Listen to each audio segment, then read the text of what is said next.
On this episode of Locked On Angels, is this a make or break year for the Halos first baseman Nolan Schanuel? He's only had one full season in the bigs, but can the Halos afford to be patient, or does he need to perform right now? Let's chat about that. It's time to get locked on with Mike and John, and this is Locked On Angels.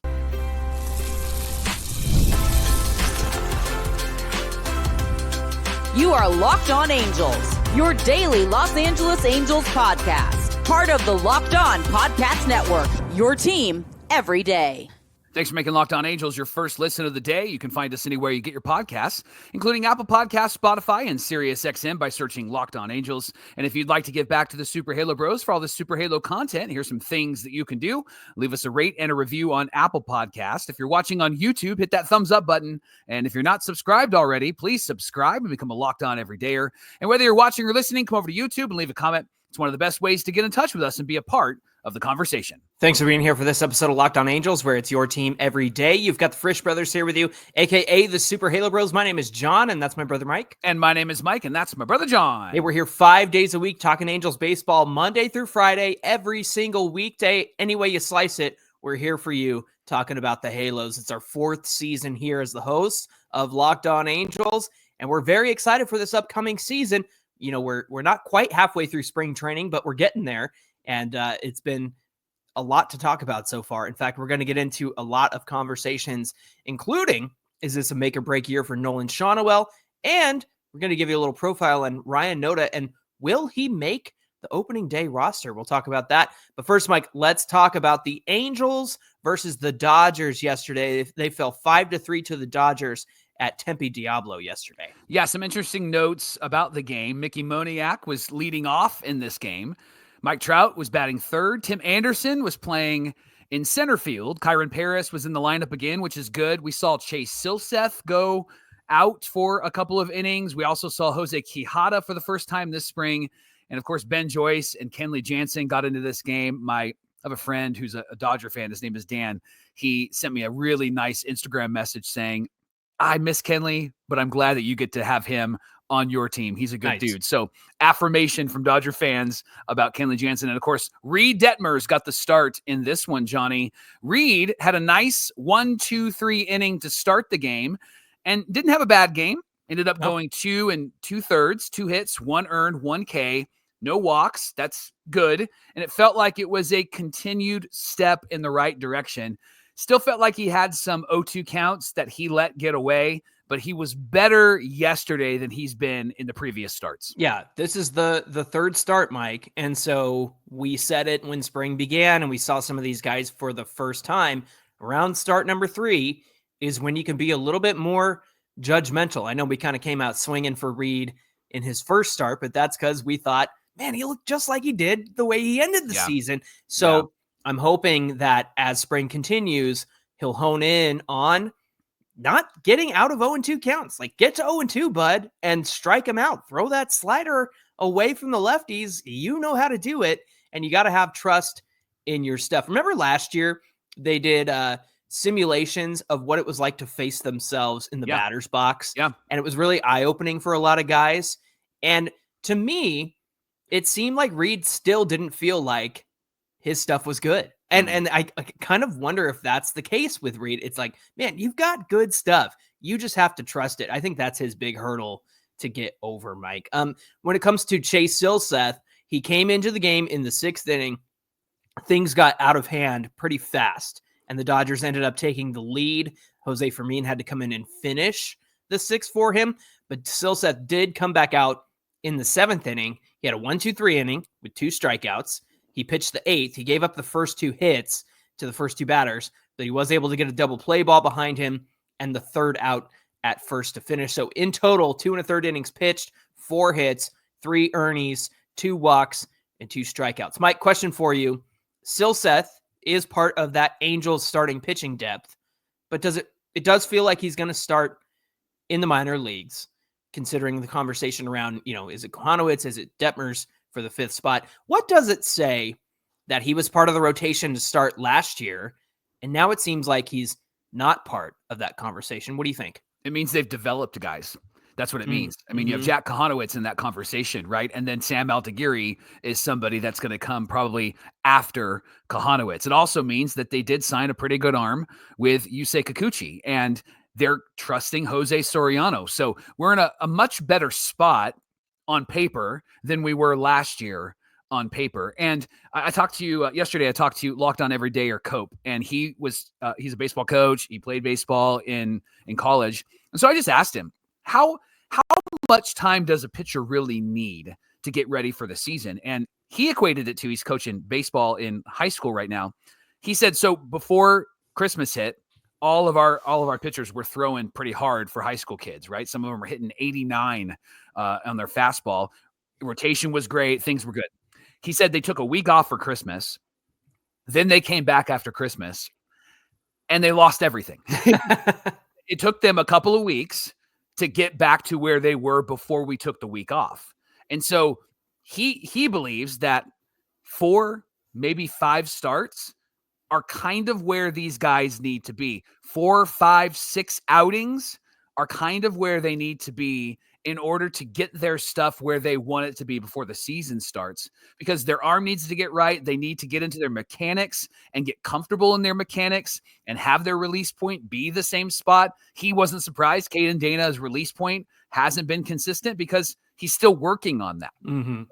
4 or 5 starts, maybe 6 or 7 appearances, in his opinion, get these guys to where they need to be. And I think that could be true of someone like Chase Silseth. But the good news is he's pitching depth, and he's like 3 or 4 on that depth chart. So we're not necessarily going to have to rely upon him. Give him time to figure some things out, give him time to grow, give him time to figure out how his body works, how the mechanics work, and then throw him into that starting rotation when it's needed and when it's necessary. Yeah, coming back from the injury that he had last year as well, it's going to take some time for him to get his feet under him again.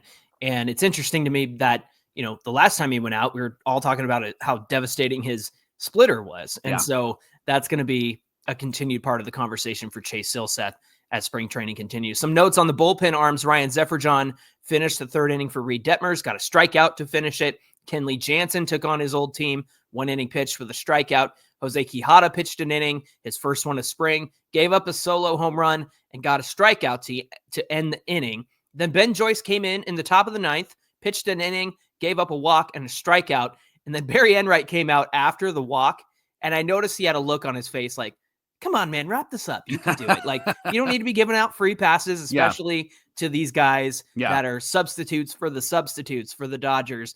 And so there was definitely a moment there of Barry Enright just going, don't fool around, go after these guys. And so that's certainly what Joyce did. Yeah. Offensively, the Angels had a couple of big hits. Mickey Moniak led the game off with his first home run of the spring. He also drew a walk, and he wasn't swinging at first pitch junk. And right. We've talked about that often, right? Mike Trout had a blast, John, to right field. Yeah. Like that was the definition of an opposite field home run. Right. Went deep right field, second of the spring. That's good to see him going that way. And it as looked like opposite as it could go, basically. It was right on the line, too. Yeah. At first it looked like it was just going to be like a high pop fly, right? And it would just kept going and going and going. And so Trout really got a hold of that one. Kevin Newman delivered with runners in scoring position. He got an RBI in this game. Nolan Schanuel, we'll talk about him in our next segment. He went 0 for 3, had a fly out, 2 ground outs. He is struggling. We're not seeing the short swings from him, but we will talk about some of the things that he has been working on over the offseason and things that he is recognizing in himself, and then ask if it's a make or break year. But he didn't have a great day yesterday. No, he didn't. Yohan Moncada still hasn't got a hit. He hit one real hard, but it was stopped at third base. But he did play third base really well. The bat certainly needs to come around soon, so hopefully he'll get some more reps and we'll see some improvement there. But as far as playing third base, he's looked really good defensively over there. Tim Anderson was 1 for 3 with a run scored. And this one, he played center field, and he played it like someone who was playing it for the very first time, Mike. He was very tentative out there. And if they plan to have him to play center field and want him to learn that, to me, he needs to do that in AAA. They can't be messing around on the major league roster. And if he's not going to play center field, he makes the opening day roster in my mind, because he doesn't need to be figuring it out at the major league level. No. And if he's just going to play the infield like he's been doing and doing well, I'll give him that, playing short and second, then that's all he needs to be doing on the opening day roster. Quick question.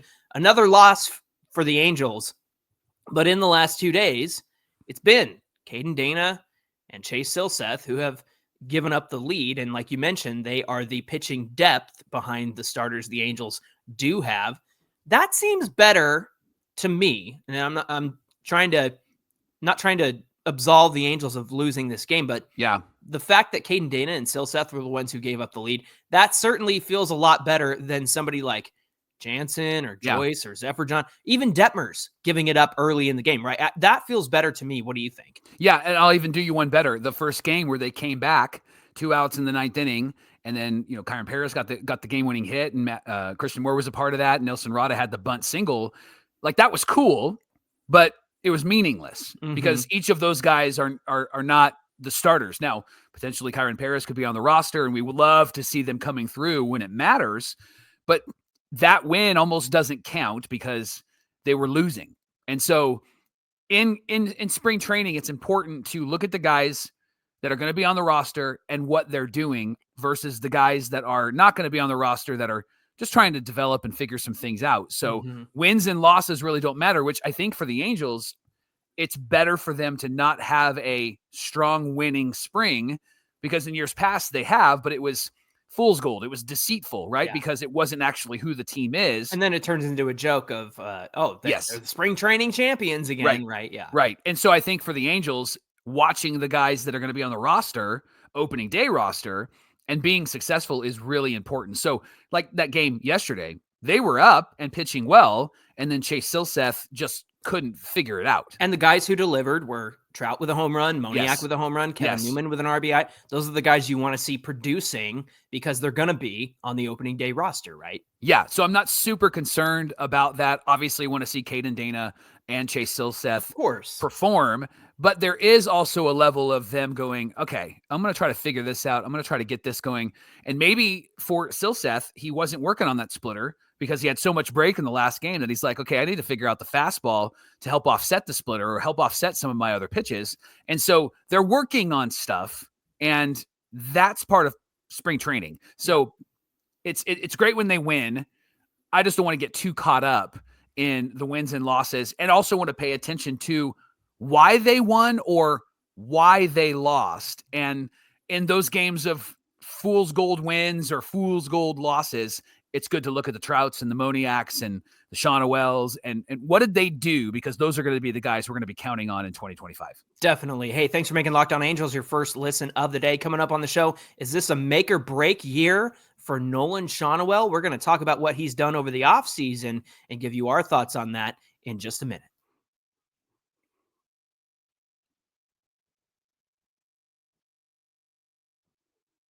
This is the Locked On Podcast Network, where it's your team every day, and thanks for making Locked On Angels your first listen of the day.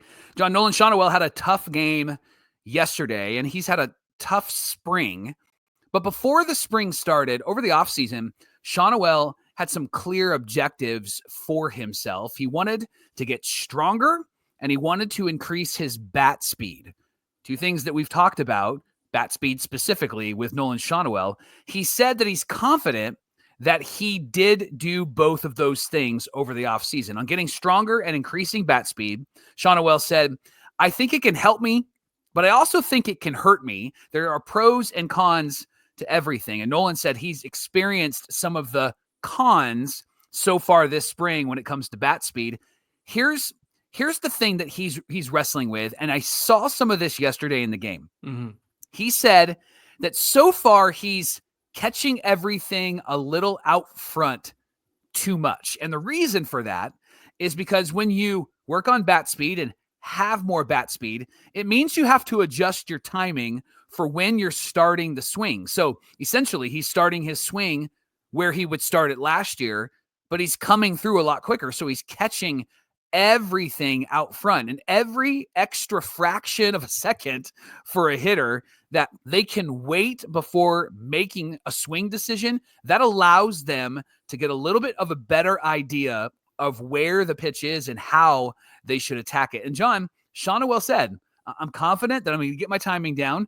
That's what he's working on right now in spring. We haven't really seen that success yet. Yeah. But the thing that he's really, really confident in more than just getting the swing down is that Schanuel said, I have plate discipline. That's a strength of mine. Sure. And Johnny, the stats so far in his career really back that up, don't they? Yeah, in 176 major league games, he's got a walk rate of 11.9%. That's better than the major league average of 8.4%. His strikeout rate is 16.5%. That's better than the major league average of 22.7%. That gave him a 255 batting average and a 354 on base percentage, which is also better than the major league average in terms of hitting and on base percentage. However, his slugging percentage is just 357, which is worse and under the major league average of 399.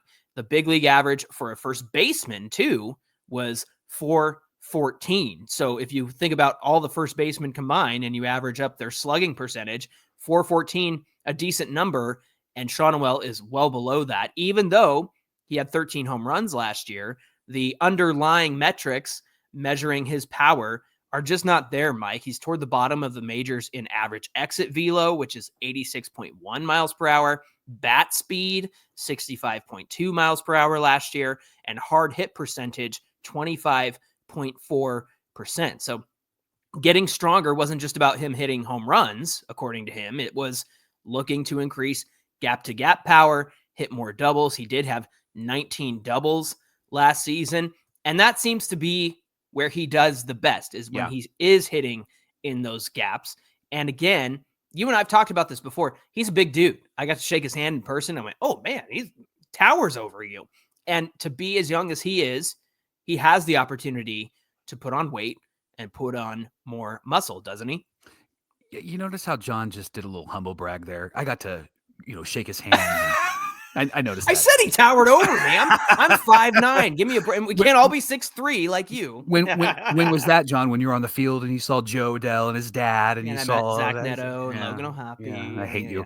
So I don't even remember what you asked me, but let's talk about Nolan for a moment. He did add some weight because he wanted to get stronger, but there was also a reason behind that, John. He's at 235 pounds right now. Last season started at 220 and finished at 210. That's crazy. Right. He said the weight loss last season was a symptom of playing his first full professional season. And Schanuel was self-admittedly, and then Ron Washington also mentioned that he just was not accustomed to the rigors of everyday baseball. Like he felt that he was lacking energy after all the games that he went through. According to Schanuel, he said, I've had a year under my belt now, and I know what I'm getting into. I know how to approach the season, and I also know how to keep my body healthy, which is why he wanted to add some weight and add some strength, because he wants to stay on the field and he wants to help the team win. Speaking of winning, John, is this a make or break year for Nolan Schanuel? I mean, the guy has only had one full year. He got drafted 2 years ago. Are we asking too much from this guy, or is it time for him to put up or shut up? Yeah, look, Nolan Schanuel has a very unique profile for a first baseman. Yeah. And that is to say, he is not your typical first baseman. And we see that in the slugging percentage, right, Mike? That you want a power corner infielder. The problem is the Angels don't have that on either side of the diamond, and that's with Yoan Moncada, who, can have some good slugging when he's healthy, and then Anthony Rendon hasn't hit a home run since July 2023, right? And so, and now he's not even going to play. So they have not had power where power typically is. For Nolan Schanuel to be successful, he's got to fit into his profile and do the things that he does well, not try to be something he's not. And I'm not saying that adding power is a bad thing. It certainly is a good thing. And to work on the gap-to-gap stuff, I think is exactly who he needs to be. He needs to be a doubles machine. He needs to be a guy who walks a ton. He needs to be a guy with a high contact rate. I think I shared his contact rate above league average during that quick hit episode I did over the offseason. And so that's who he needs to concentrate on being. As far as him adding the muscle and adding the power to his game, that's going to come because, like I said, he's 22 years old now, 23, and he's a 6'4" guy, and now he's up to 235. That's where he should be as a 6'4" something or other, right? And to say that he's working on the bat speed, Mike, one of the things I think he needs to work on is his swing length. I joke about when he runs the bases, he's got his elbows out here. Yeah. Tuck those in, bro. You're a little faster if you tuck those in. 90 degrees. Come on. Same thing with the swing length. Mike, he's just too long in the tooth, so to speak, with his swing length. It's very long. And when he had success last season, I'll bring it up again over the summer, he shortened up that swing length. And so I understand bat speed is great. You want to increase that, but you can't have such a long swing. And, he does that Shohei stance where the bat's way up above his head and it's pointing straight up. I think that's a big part of it. I think that part of the swing length is just how far he has to reach in order to make contact. But we saw it the other day when he hit that double off the wall. Shorter swing length leads to more success for Nolan Schanuel. So to me, I think it's very clear that he's obviously identified the things that he needs to work on. I love that he added muscle. I love that he's working on the bat speed. But I think somebody needs to sit him down and talk about the swing length and shortening that up, especially if he's getting out in front of stuff and that's causing him to ground out and it's messing with his timing. Shorten up that swing. Mike Trout does it all the time. Mike Trout has one of the shortest swing lengths because he knows how to tighten it up, and that's why he has so much success. So it would be really great to see Nolan do that from the other side of the plate. I'm not saying he's going to be Mike Trout, but I'm saying that to have a lefty who can hit doubles into the gap and make contact, that's a really great thing. So make or break year for Nolan. I don't know that if he doesn't have success this year that they're going to move on from him, because I also feel like it's kind of another growth year. Everybody has a floor this year. They didn't have a floor for O'Hoppe and Neto and Schanuel. Now they have a baseline for what these guys can do. And I think Nolan needs to at least meet what he did last year. But in my opinion, he's got to improve on that. I'm not saying that they'll cut him if he doesn't, but I think that they are going to be looking for improvement from Nolan Schanuel as this season continues. Hey, today's show is brought to you by, John, is that? You have Wonderful Pistachios in your hand? I've got some sea salt and vinegar, Wonderful Pistachios. Mike, I'm going to do a little experiment. I'm going to get over 10% of my daily value of protein while you read this ad. Here we go. Oh, awesome. Well, baseball season's here, and the best snack is waiting for you. Grab some Wonderful Pistachios today at wonderfulpistachios.com. It's the snack that's both delicious and nutritious, filled with a good source of protein. John's figuring that out right now. Wonderful Pistachios is one of the highest protein nuts. John, each 1 ounce serving has 6 grams of protein and giving you over 10% of your daily value. That handful was, I think, all of your daily value that you just put in your mouth. I got more. You still got more. I love that you're talking with your mouth full. Did mom not teach you anything? Plus, they're packed with fiber and better for you unsaturated fats to help keep you going all day long. Maybe pick up the no-shell variety. That's what Johnny has right now. Those are good. Perfect grab-and-go snack for when you're busy during the day or maybe hosting a podcast. And maybe if you like opening up the shells, cracking them open, then get the in-shell option. They're a favorite of ours at a baseball game. You doing okay? I'm doing great. I just wanted to hear you with your mouth full. I didn't know they had sea salt and vinegar. I found these in the store. I was so pumped. They're so You're gonna need to brush your teeth before you kiss your wife. Get snacking and get cracking with the snacks that pack a protein punch. Visit wonderfulpistachios.com.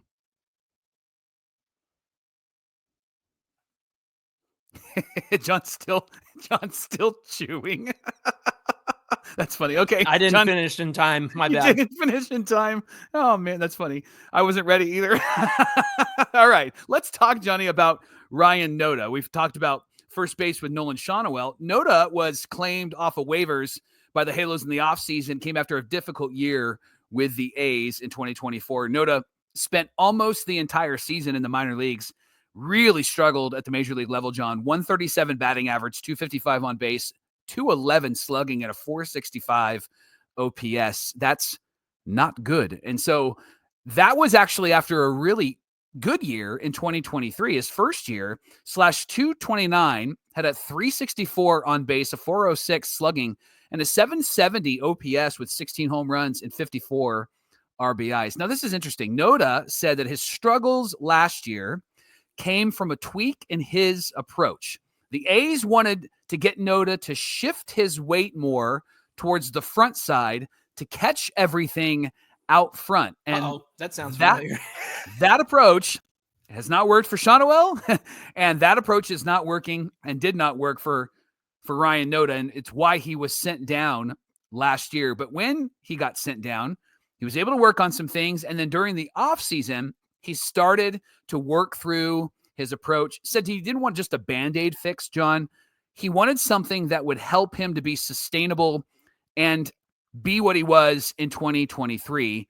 And what he did, John, is pretty remarkable. He went back to what he did and how he was swinging in his rookie year and really his final 2 seasons when he was in the Dodgers system. And those numbers were actually pretty impressive, weren't they? Yeah, he combined for 54 home runs, 390 on base percentage, and an 885 OPS at the top 2 levels of the Dodgers farm system. He has said, I feel like I'm back to 2022 2023, seeing the ball well, seeing it early and often, and just being ready to attack where I'm looking in the zones. Now it's just kind of keeping it going, being more consistent and being on time, more consistent with barrel control and all the aspects of how to get on base and hit the ball hard. Mike, it's funny to me because he has traditionally had a great eye at the plate. And when the Angels had their first opportunity to challenge a pitch, it was a strike 3 call against Noda. He said, nope, tapped his head, and most certainly it was a ball, which was pretty cool to see. But he's always had a great eye at the plate. So I thought it was funny that, he was the first Angel to get a call to be able to be challenged and get it overturned. Yeah. So far this spring, Ryan Noda's batting .231, has a .500 on base, a .615 slugging, and a 1.115 OPS. Got a homer and an RBI. Obviously small sample size, but has 2 doubles, 3 hits, 13 at bats. Johnny's also walked 6 times, and he struck out 6 times. Yeah, some of those Ks are called strike 3 that if he had the challenge system at Tempe Diablo Stadium, probably would have been overturned. However, going into the season, he's going to have to know that you don't have that challenge system because they're not bringing it to the majors yet. But I trust his eye at the plate, Mike. A lot of those strikeouts are called strike 3s that I don't really know about that. I trust Noda more than I trust the ump behind the dish. Noda can play first base, also can play the outfield.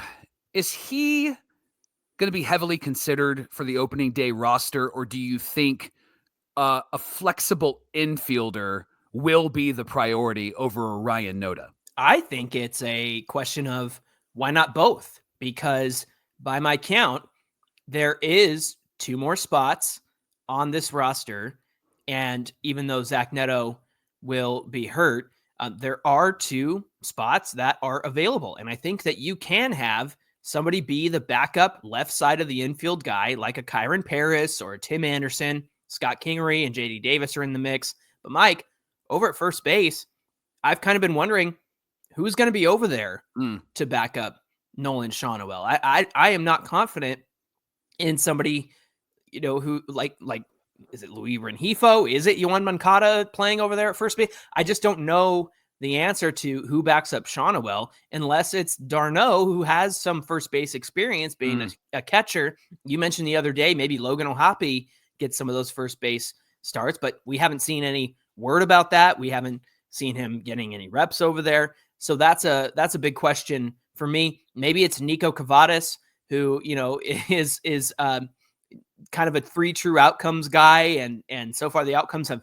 not been great for him in spring training. Yeah. So it'll be interesting to me if Noda makes the team, you kind of get what you get with Nolan Schanuel, which is a guy who has great plate discipline, has a good eye at the plate, and also plays first base and is a lefty. So you're going to replace Schanuel with another Schanuel, and hopefully with Noda making these changes, that'll get him some more success. But yeah, I really can't think of anyone who might be on that side of the infield. What about you? Is Noda making a case for himself to be on the opening day roster? Yeah, I think if you have two spots, I think you give one to Kyron Paris, and then you can potentially give one to Ryan Noda. But I could see the Halos giving that spot to maybe a Scott Kingery or perhaps even a Tim Anderson. Because if they're going to play Anderson in the outfield and have Kyron Paris play in the infield,